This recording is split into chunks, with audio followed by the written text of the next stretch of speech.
Children's Bible club के साथ में जुड़कर हिब्रू सीखने वाले आप सभी प्रियजनों को शालोम। पिछली क्लास में हम लोगों ने श्वा के चिन्ह के बारे में सीखा था और उस पर आप लोगों को एक छोटा सा टेस्ट भी दिया गया था और उसी बारे में आज की क्लास स्टार्ट करने के पहले भी आप लोगों के होमवर्क को हम चेक कर लेंगे।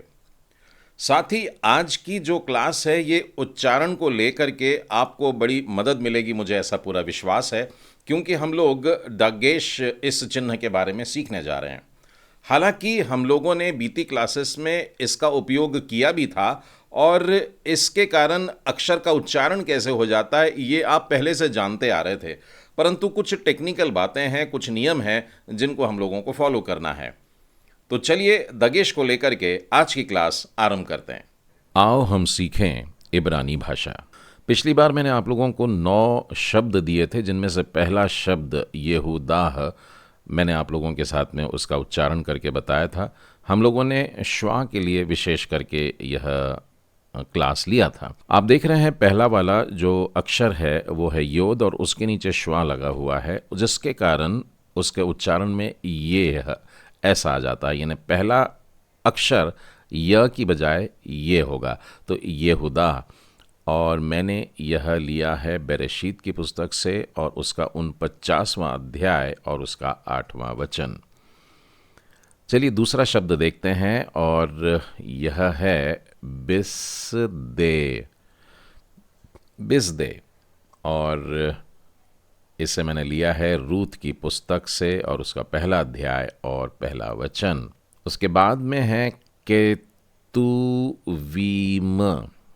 केतुवीम, और ये लिया गया है मेलाकीम, और उसके आगे मैंने जो बैंगनी रंग में वेत लगाया है वो है मेलाकीम दूसरा। अलिफ पहला होता है और वेत या बेत दूसरा। तो मेलाकीम की पुस्तक मतलब राजाओं की पुस्तक और उसकी दूसरी पुस्तक पहला अध्याय और 18वें वचन में यह शब्द हमको मिलता है। अगला शब्द देखेंगे चौथा वाला, और वो है महलोन। महलोन, और महलोन भी हमें रूत का एक बेटा था और पहले अध्याय के दूसरे वचन में यह नाम हमको मिलता है। पांचवा शब्द है वेहोशेक। वेहोशेक, और ये भी हमें मिलता है उत्पत्ति की पुस्तक यानी बेरेशीत की पुस्तक उसके पहले अध्याय और दूसरे वचन से। आप लोगों के लिए ये शब्द पहले ही एक बार लिए जा चुके हैं, इसलिए मैं उनके अर्थ अभी आप लोगों को नहीं बता रहा हूँ। छठवां शब्द है एक्रोन। एक्रोन, और ये स्थान का नाम है और इससे मैंने लिया है, इस पुस्तक का पढ़िए नाम क्या लिखा है मैंने, 5वां अध्याय 10वां वचन, और आलिफ मतलब पहली पुस्तक है, शिन से शुरू हो रही है और आधा उच्चारण है, मतलब श मू एल, और उच्चारण में होगा शमुएल। शमुएल अलिफ मतलब पहला शमुएल उसका 5वां अध्याय और 10वें वचन से। सातवां शब्द है गिलगाल। इसे गिलगाल मत पढ़िएगा, गिलगाल, क्योंकि लमेद के नीचे श्वा डला है। लमेद पहला नहीं परंतु दूसरा है, इसलिए ल का उच्चारण छोटा हो गया, और गिमेल में कमास आ की मात्रा, गहरी आ की मात्रा लगी है, और उसके बाद फिर से लमेद है। और ये पुस्तक का नाम है ये होशुआ 5वां अध्याय और उसका 9वां वचन। इसके बाद 8वां शब्द है तिकवाह। तिकवाह, क का उच्चारण थोड़ा सा छोटा रहेगा, हलंत लगाना चाहिए था मैंने वहाँ, तिकवा। और तिकवा शब्द शायद आपके लिए पहली बार आया है। इसका अर्थ है उम्मीद, आशा, अंग्रेजी में होप कहेंगे इसे, और ये हमें मिलता है होशे की पुस्तक उसका 2रा अध्याय और 17वां वचन। मैं उम्मीद करता हूँ कि आप लोग बाइबल संदर्भ की पुस्तकों को भी लिखे हैं, शायद आपने हिंदी में या कोई और भाषा में लिखे होंगे, लेकिन बधाई उनको जिन्होंने इब्री भाषा में भी बाइबल संदर्भ लिखे हों। आखिरी शब्द जो है 9वां वाला वो है ये हो राम। और एक राजा का नाम है। ये हमें मिलता है मलाकीम की पुस्तक, दूसरी पुस्तक, दूसरा राजा, उसका 8वां अध्याय और 16वां वचन। आप लोगों ने अपनी अपनी कॉपी में चेक कर लिया होगा। मैं उम्मीद करता हूँ आप सब ने पूरे मार्क्स स्कोर किए हैं। चलिए, आज की क्लास हम लोगों की दगेश की क्लास है और ये डॉट होता है जो अक्षर के बीचों बीच डला हुआ होता है। ठीक है, तो अक्षर के बीच में डले हुए इस डॉट को ही, इस बिंदु को ही हम लोग कहते हैं दगेश। दगेश दगेश में दो प्रकार होते हैं और एक है उसमें से दगेश काल, दगेश काल, और दूसरा होता है दगेश खजाक, दगेश खजाक। दोनों भी प्रकार के दगेश को हम लोग एक एक करके देखेंगे और सबसे पहले हम लोग दगेश काल को देखेंगे, यानी हल्के दगेश को पहले देखने जा रहे हैं। और दगेश काल जो होता है ये उन अक्षरों का उच्चारण बता रहा है जिन अक्षरों को दो तरीके से हम लोग उच्चारित कर सकते हैं।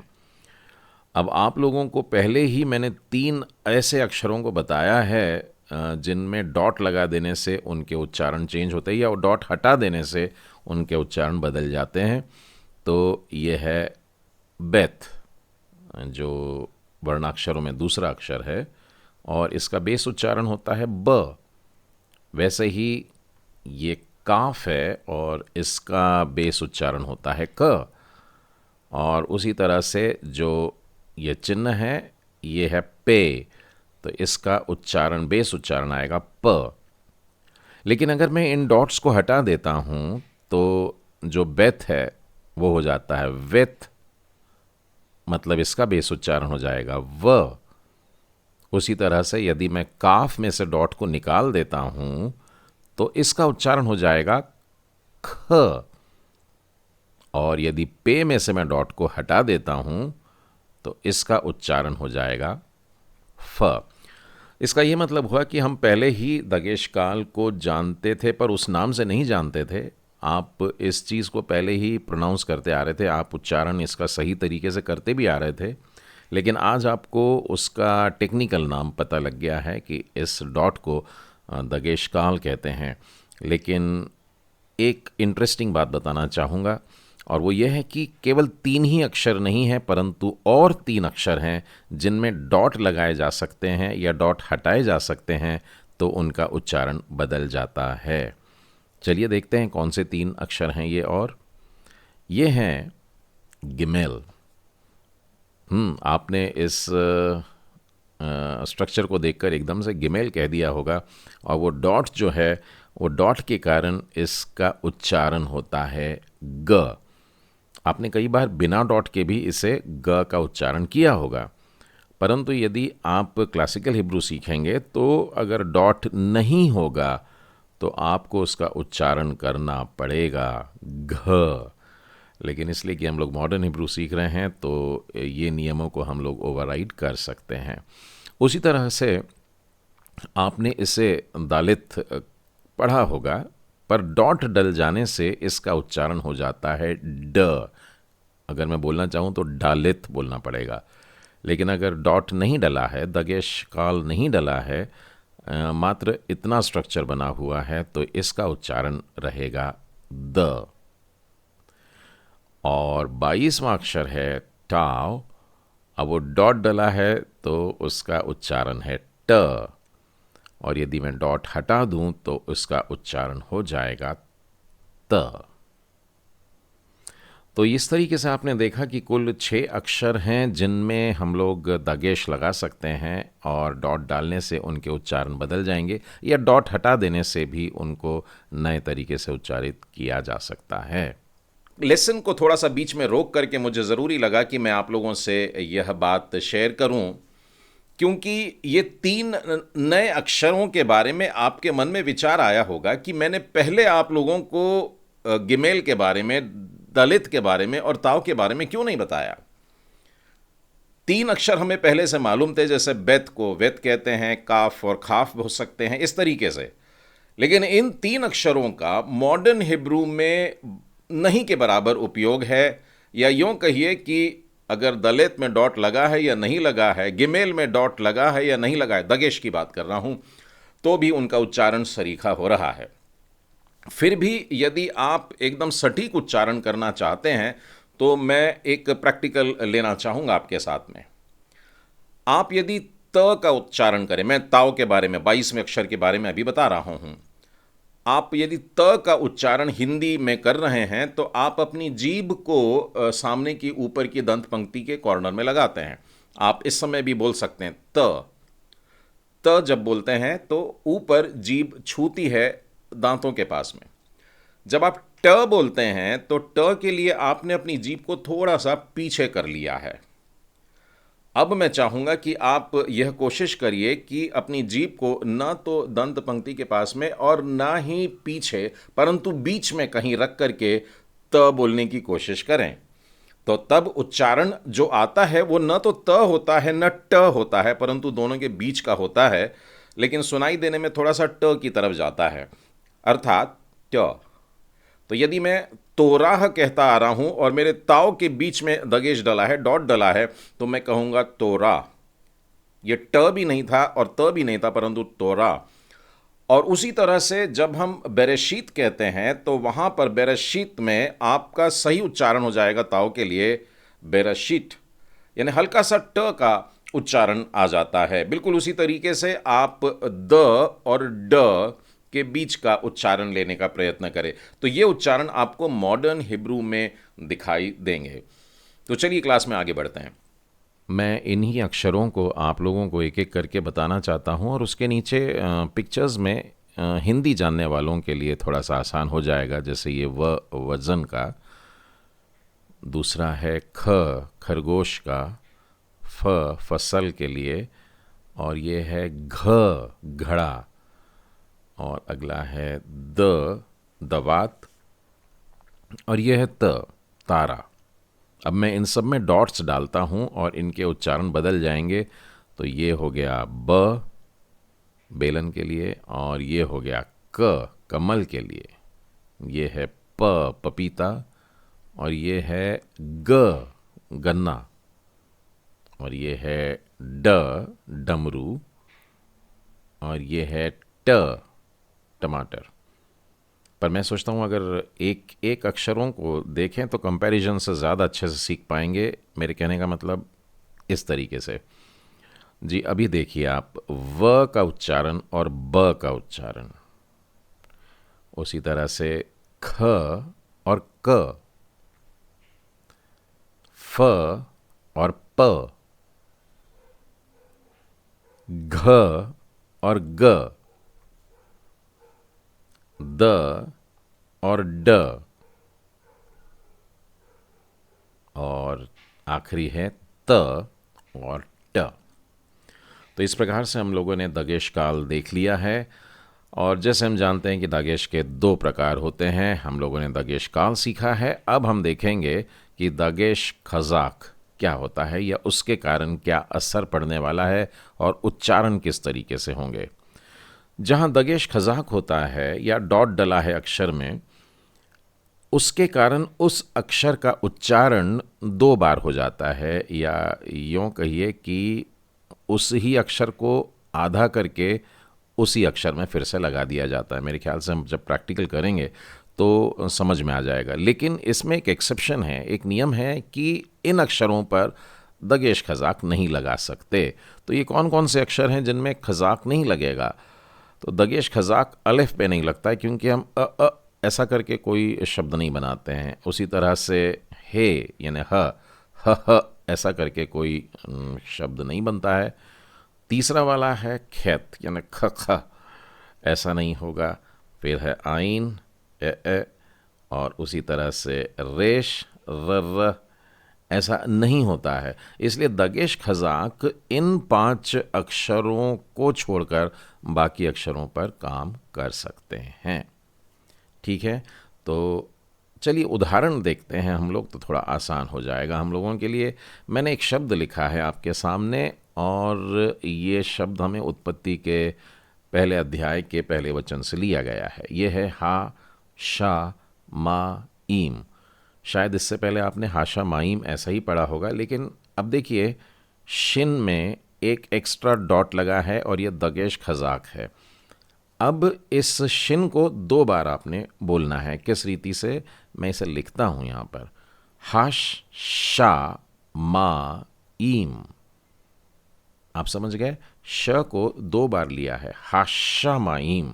ताओ में पताख लगा है हा, और उसके बाद में शाह बोलना है आपको, और वो भी कमाच के साथ में, थोड़ा प्रेशर दे के बोलना है, लेकिन उसी ही शाह को 2 बार बोलना है, आधा श और पूरा श आ की मात्रा के साथ में, इसलिए हो जाएगा हाशा।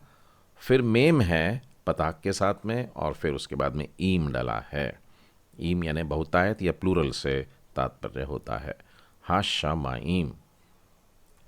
दूसरा शब्द है वा ई ओ मे र। सीखते सीखते हमने इसे वायोमेर ही कहा था, लेकिन आज बड़े ध्यान से इसका उच्चारण करेंगे। मैं पहले लिख ही देता हूँ, और ये है वा यानी एंड, और ईयोमेर।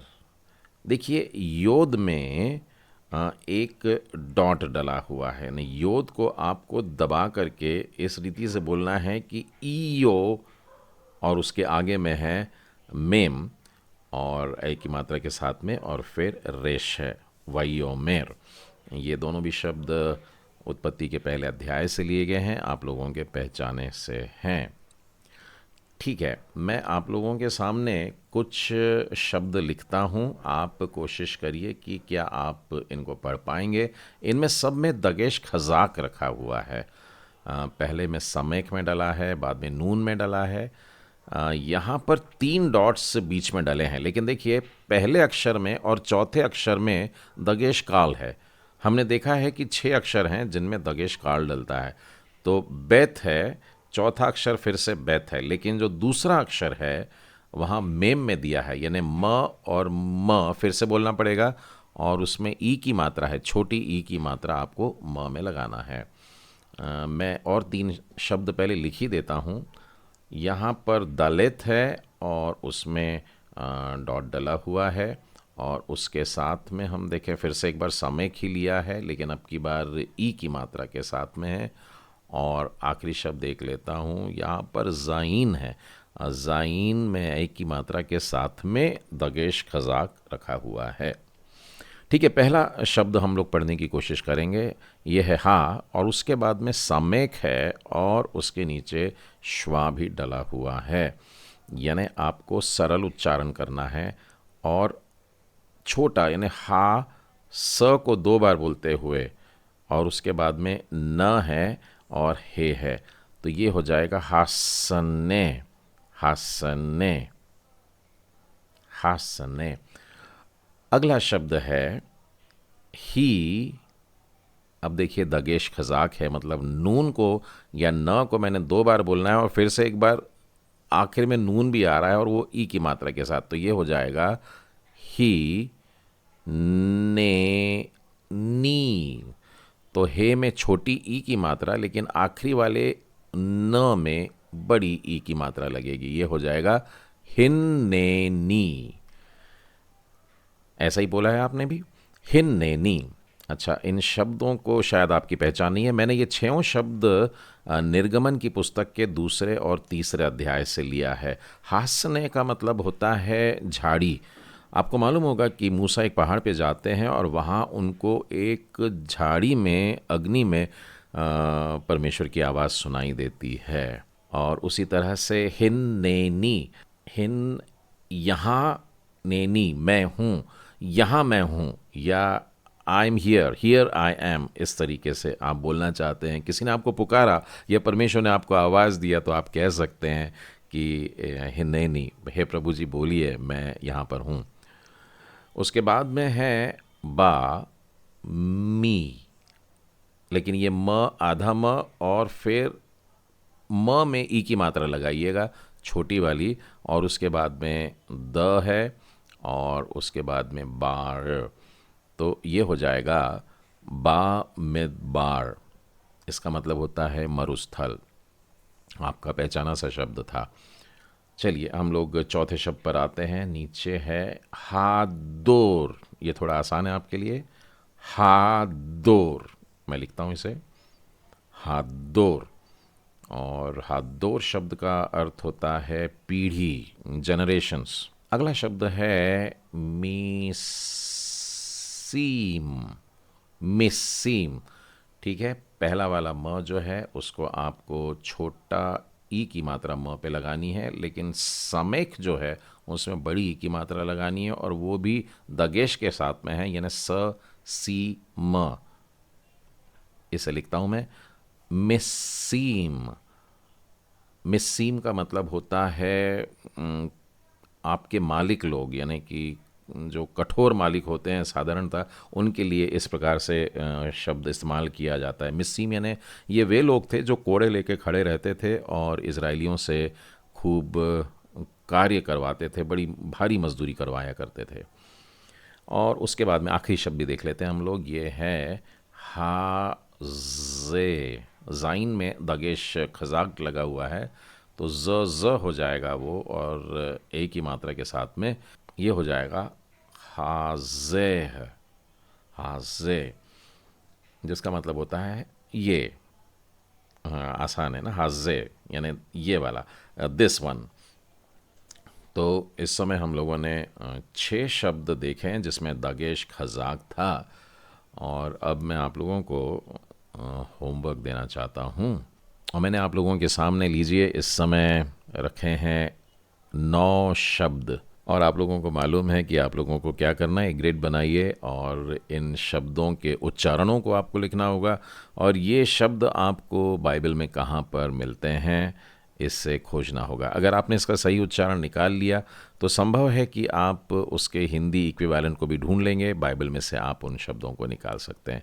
कुछ एक है जिनके हिंदी हिब्रू के साथ में मैच नहीं करेंगे, मतलब दे आर नॉट नाउन, ये नाम नहीं है। तो आप पुरानी बातों में से याद करके भी इसको बता सकते हैं। हम विश्वास करते हैं कि आज की क्लास में दगेश इस चिन्ह के द्वारा शब्दों के उच्चारण या सही उच्चारण कैसे होते हैं, इसको सीखने में आपको काफ़ी मदद मिली है। अगली क्लास में फिर एक बार मिलेंगे। परमेश्वर पिता आप सबों के साथ हो। शालोम।